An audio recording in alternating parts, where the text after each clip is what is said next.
போராட்டத்திற்கு துணை நின்ற பாரதிய ஜனதா கட்சி நிர்வாகி, சமூக ஆர்வலர்கள், பத்திரிகையாளர்களுக்கு கிராம மக்கள் பொன்னாடை அணிவித்து நன்றி தெரிவித்தனர். கடலூர் மாவட்டம் வேப்பூர் அருகே புல்லூர் கிராமத்தில் தொழிற்பேட்டை அமைக்க அரசு முப்போகம் விளையும் நிலங்களை கடந்த சில மாதங்களாக கையகப்படுத்தும் நடவடிக்கையில் ஈடுபட்டு வந்தது. இதற்கு அப்பகுதி விவசாயிகள் கடும் எதிர்ப்பு தெரிவித்து வந்தனர்.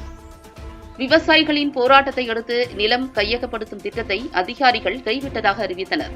இதனால் மகிழ்ச்சியடைந்த விவசாயிகள் தங்களது போராட்டத்திற்கு துணை நின்ற பாரதிய ஜனதா கட்சி நிர்வாகி அதர்நத்தம் ராஜா உடையார் மற்றும் நிர்வாகிகள், சமூக ஆர்வலர்கள், பத்திரிகையாளர்களுக்கு கிராம மக்கள் பொன்னாடை அணிவித்து நன்றி தெரிவித்தனர்.